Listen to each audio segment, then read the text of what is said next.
Broadcasting from Salisbury University campus, this is WSDL Ocean City, NPR News Talk 90.7. Putting Delmarva first. Stay tuned for Delmarva Today with your host, Don Rush.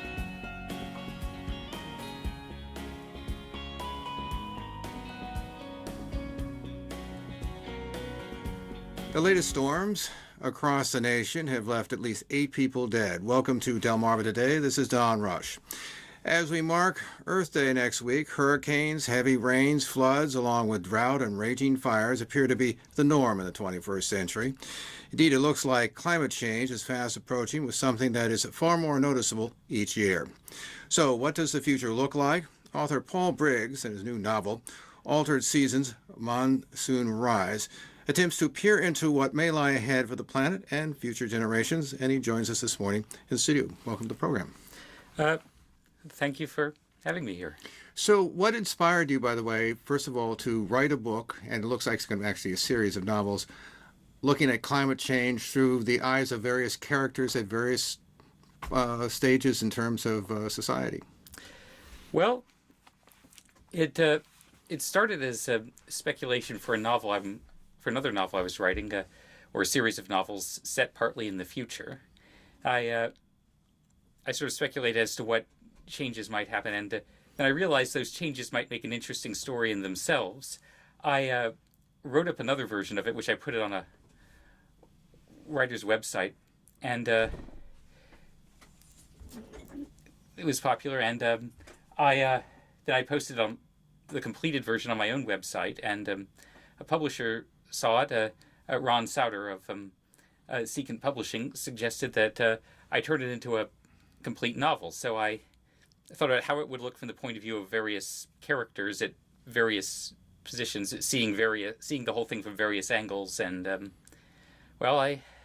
so I got started. And so have you been long interested in climate change in terms of? But I know you live in Easton. I don't know how long you lived there, but yes, I've been interested in it for a fairly long time, and more so lately. But it is an issue that I try to keep track of. And So tell me then, first of all, you concentrate, at least initially, looking at the polar caps, both obviously the Arctic and the Antarctic. Tell me a little bit about that, because those seems to be the engines for this massive change that takes place and winds up with a winter monsoon, I guess it were.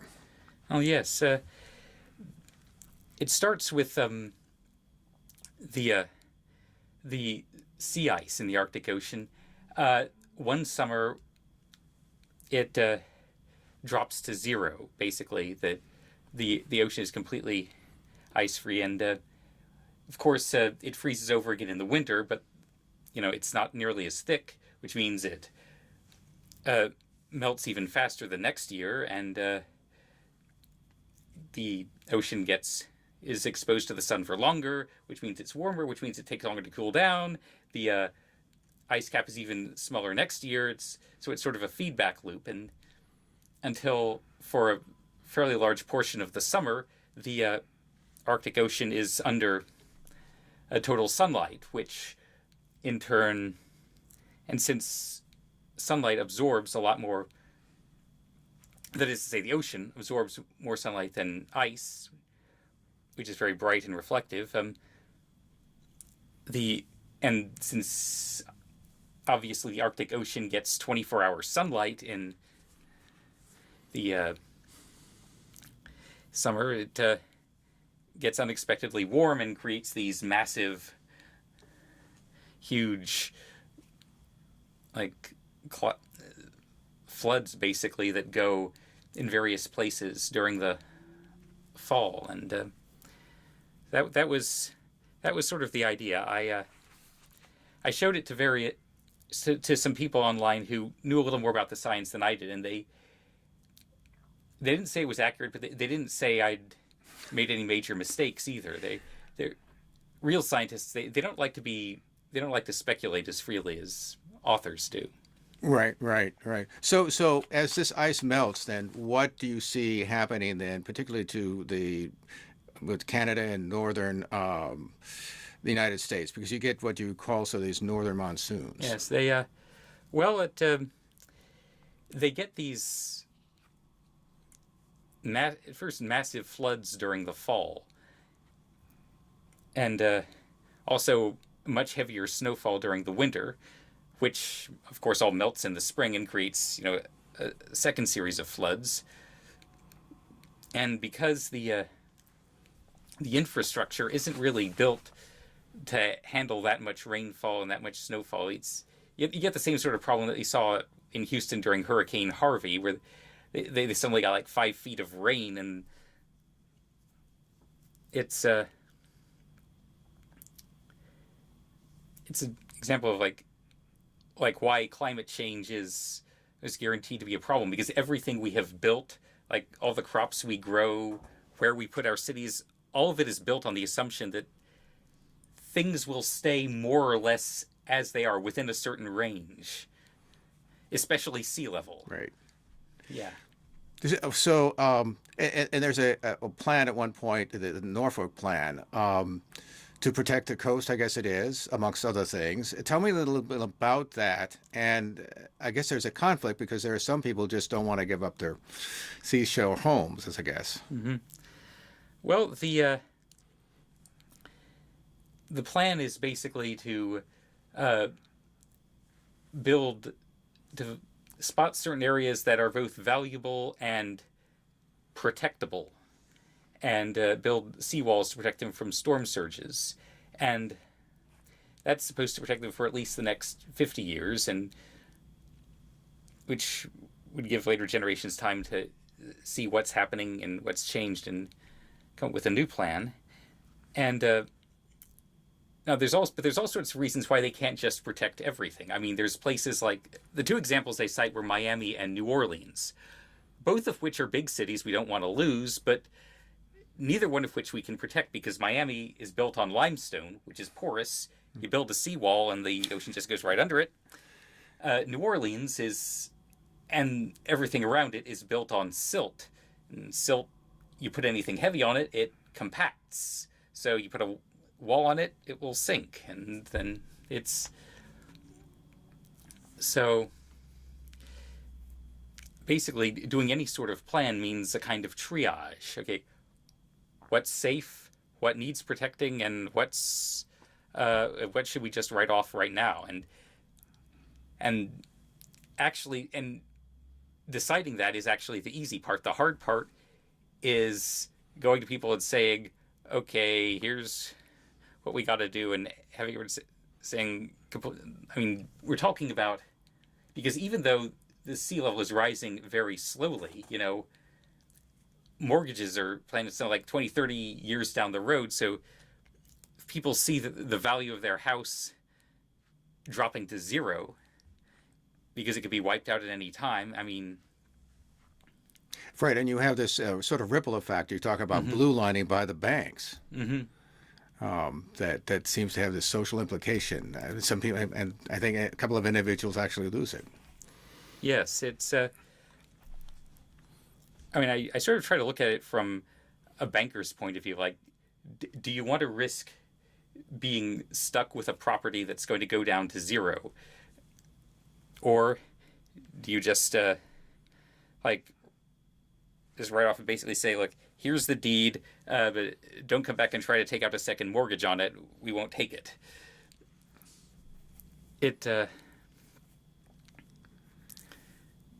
Because, I mean, banks, they do have to think about the bottom line. And I mean, especially in the face of like this massive loss of equity. Right, right. The other thing, by the way, you describe is the old river control structure, and basically you've said, described, and you can tell me about this, about how the Mississippi River has been sort of controlled in terms of where it's going by human beings, and now in your novel, of course, it collapses. Yes. Okay. Well, if you've ever looked at a map of Louisiana, you notice that long tongue of land right on both sides of the Mississippi River that sticks out into the Gulf of Mexico? Well, that's formed by silt from the Mississippi of course, and what happens is, over about 1,000-year period, so much silt builds up that the Mississippi's road to the sea gets so long that at some point there's a flood and it breaks through and it finds a shorter route to the sea. And as I said, it's about 1,000-year cycle, but the last time this happened was about 1,000 years ago. And about 50 years ago or thereabouts, some people figured out that the next time this happened, the Mississippi would go down the Atchafalaya and hit the ocean at Morgan City. The trouble was, again, New Orleans, it's a big city. It depends on the Mississippi for its drinking water. There's an entire petrochemical industry that depends on that much fresh water. I mean, they just said, no, we can't let this happen. So they built what they call the old river control structure. It's a series of dams to hold in the river and keep it where it is. And so far, it's held up to everything nature can throw at it, including a couple of what we used to think of as 100-year floods before they started happening every 10 years or so. But yeah, if there is a big enough flood, well, eventually it will collapse because, again, the whole thing it's built on top of a layer of silt, and water can just go underneath it, erode it from below, and that's it. And if that happened, I mean, we'd lose New Orleans, we'd lose that whole bank of industries. It would be a lot of like gas and oil pipelines would be cut. It would be a big blow to the economy, and also of course anyone in the path of the Mississippi when it changed course, that would be very bad. Right, and in the book, they don't want to admit that this thing was going to collapse. Oh yes, they take, well, it's more that Isabel Bradshaw, the main character, her contracting firm doesn't want to admit that it's running off bad data, and that the situation is, and that if you look at it realistically, makes the situation appears much worse. And so she eventually has to tell the truth in front of her bosses. Right. And she loses, I think she loses her job, right? Yes. Yeah, she loses her job because of it. The other thing before we get into some of the individual characters, so there's also, there's these international implications that you would allude to. One in particular, obviously, is North Korea. Tell me then a little bit about that, and how this climate change kind of undermines particularly authoritarian governments like North Korea. Well, it's part of it is that any small nation is going to be at a disadvantage because the United States and Russia and China, they're so big that no one natural disaster is going to take out the whole thing. But of course, North Korea is a very small nation and massive flooding. And again, famine is a thing that happens there already. And so if you add in a massive flood at the worst possible time, suddenly they reach the point where they not only can't feed their people, they can't feed their army. And that sort of thing, that's the sort of thing that brings regimes down. It's not being able to feed the army. In the West, they first noticed this as a problem. They start seeing these incursions of North Korean soldiers into the DMZ, and it turns out they're basically just hunting. They're looking for game. And so that's something that happens. There are things that go wrong because when is when people start reacting and trying to wean their economies off fossil fuels more rapidly, this means that petrostates start, like Saudi Arabia and Russia, start basically panicking and trying to interfere with the process. And when this doesn't last, it turns out they've basically tried to buy up the entire biofuels industry and shut it down. And when this eventually fails, they still have the same problem they had before, and now they've wasted a bunch of their money. And that's another thing that's very hard on regimes. So, Right, yeah, you indicated, I think it's Group 77, I think, that that tries to do this. Also, you have this really interesting exchange when the former governor, I guess, Kerry Camberg, visits Israel, and the kind of positions that they all take. And they notice, for instance, they're talking about the Israelis creating these sort of heat shelters, but then she looks at the map and says, well, wait a minute, these are in particular places. And it reflects sort of the current conflict and how you deal with it. Go ahead, tell me a little bit about that. Yeah, so that's, that was the part I was kind of dreading writing because it's such a thorny issue. I mean, it is, when you have a situation where, living space and water and just basic things necessary for survival are likely to be at a premium. I mean, any ethnic conflict is going to be terribly exacerbated by this. And if you, I didn't really enjoy writing about it, but I couldn't see it not happening under these circumstances, or something like it not happening under these circumstances. And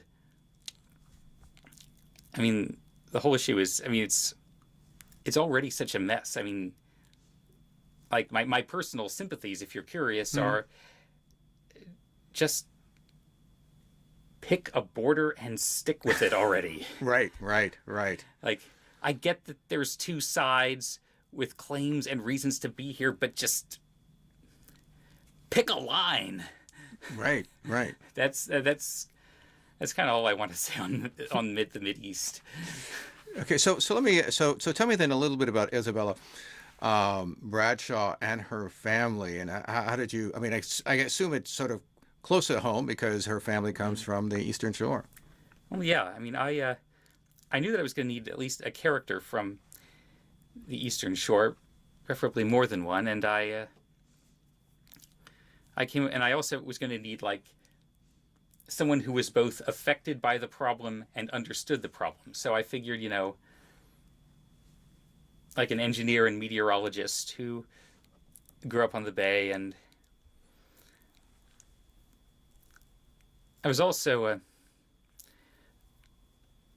somewhat inspired by stories I've heard from friends of mine who they're in a position where they have a whole family, but like there's one person in the family who's earning money and the rest of the family is sort of in a precarious position. And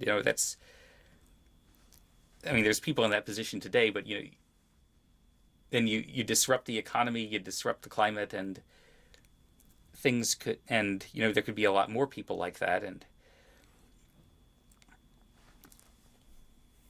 she seems to be struggling with obviously how to make a living, although she does that, but struggling with how the society is dealing with this. Yes, she has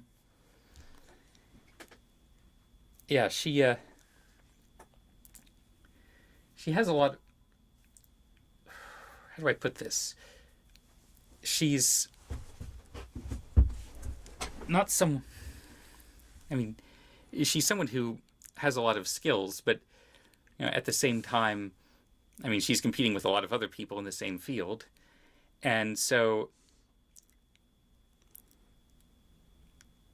meanwhile her family owns a house on the bay that got damaged in a storm, and the bank, they're one of the people who basically got what they call mortgage forgiveness, which means the bank says, here, it's yours now. And right. only their house is now getting less and less habitable all the time, and they can't get the money together to fix it because they can't take out another mortgage. And of course, the state will take any excuse to knock this property down and just leave it so it's one less place they have to worry about, one less place they might one day have to buy. And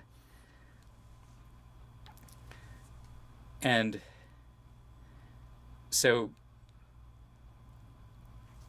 I mean, she's worried about her family. You know, her sister has a baby and is not really good at taking care of herself. So, and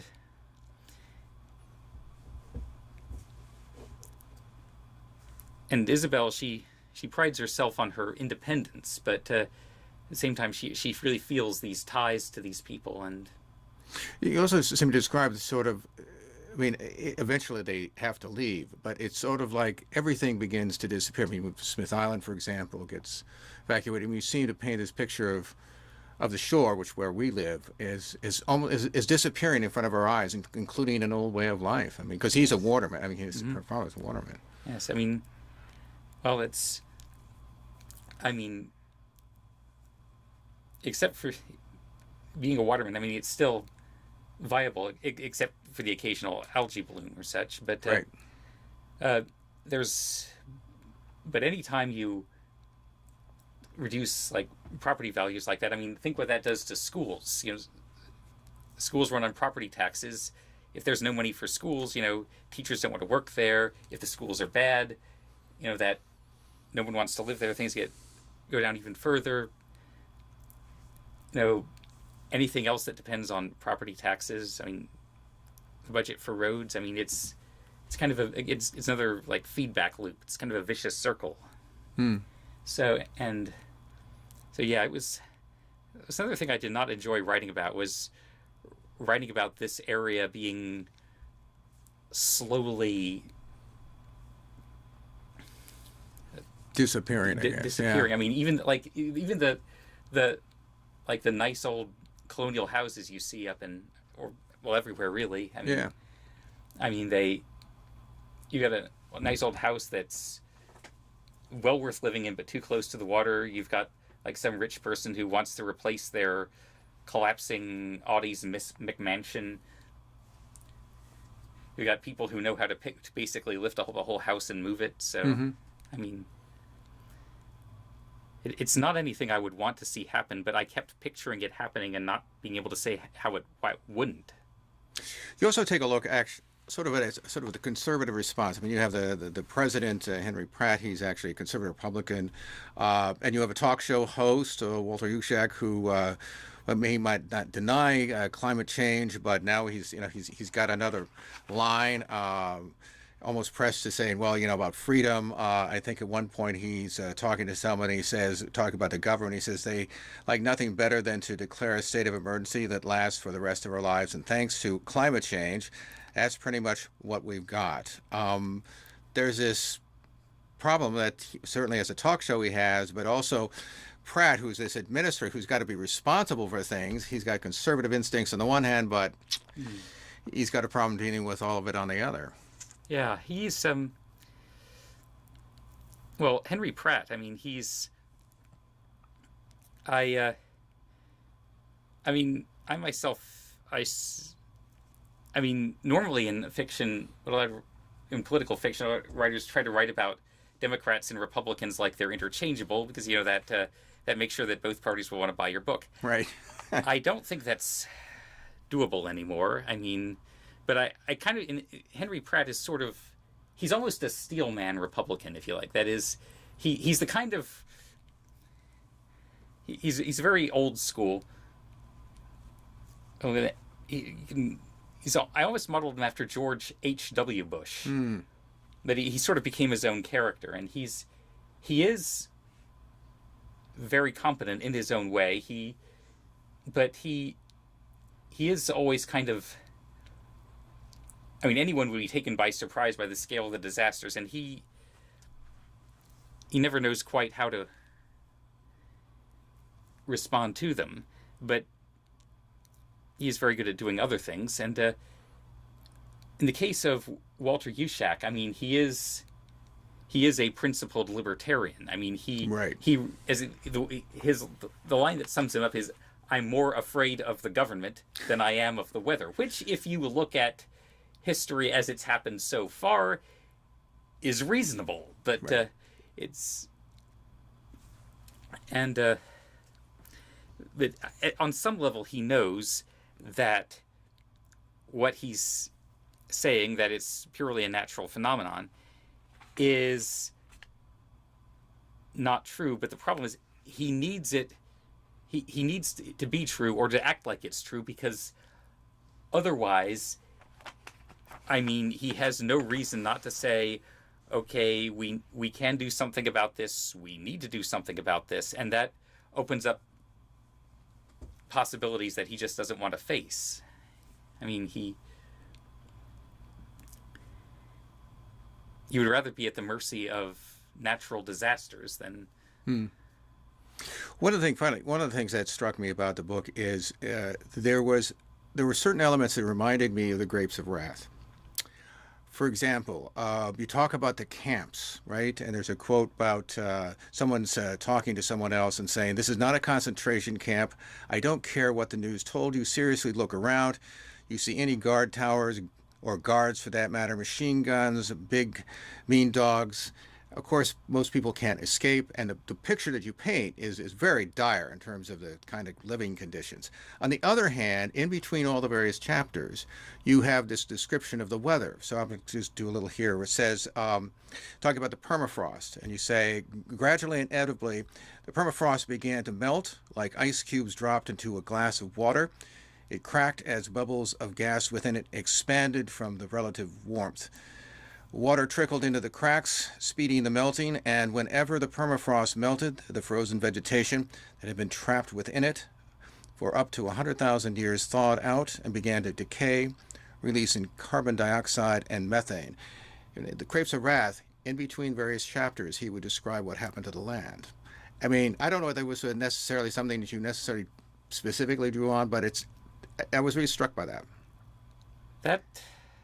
Yeah, The Grapes of Wrath is on my TBR list. I'm very sorry I haven't read it now. That I really should read it as soon as possible. But it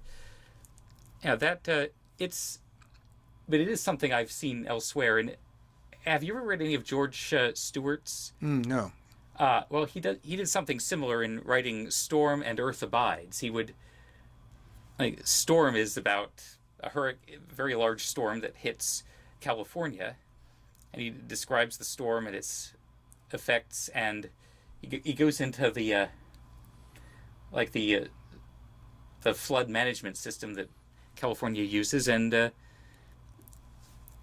that's in between sections where he talks about the people. And in terms of Earth Abides, which is about a plague that wipes out 99.9% of the human race, he talks about the surviving characters, and he follows them around, but at the same time he stops and talks about every human thing, every species that humans domesticated: dogs, cats, pigs, cattle, sheep, and the things that humans have built: roads, cities, dams, and what happens to them, especially in the West where the story mostly takes place. And so that's kind of where It's just almost like another character. Yes, in some ways. Yeah, so that's, I mean, maybe George Stewart got the idea from the Grapes of Wrath. Could be for that matter. Just a final quote here before we leave. One of the things that struck me is we didn't get a chance to talk about Simcox. She's very wealthy, created her wealth off of diamonds, and there's a party at the very end, and they're looking back at the new year, looking ahead towards the new year, and she tells everybody, she says, "From our lofty perches, we have looked down on a world fighting a losing battle against chaos. Dread the day when it blights our own lives and fortunes. But the year is over, and here we are, this city, this nation, this world, still here, wiser, stronger, and ready to turn the tide of this war in the new year." And what struck me about it is I felt like, in many ways, what we were seeing are people sitting on the Titanic, clinking their glasses. But that's probably for another segment there. Yeah, it looks like you're going to be writing some more. We've been talking with Paul Briggs, his new novel, Altered Seasons, Monsoonrise, which attempts to look at what the future might look like in terms of climate change. Appreciate you stopping by and chatting with us. Well, thank you. Thank you for having me. Okay. This has been Delmarva Today. I'm Don Rush. Thanks for listening. Thank you for watching Delmarva Today, a production of Delmarva Public Radio. Production and audio engineering by Chris Rank. Hosted by Don Rush. For podcasts, visit delmarvapublicradio.net or subscribe to the Delmarva Today podcast on iTunes. Delmarva Today can now be seen on Pack 14.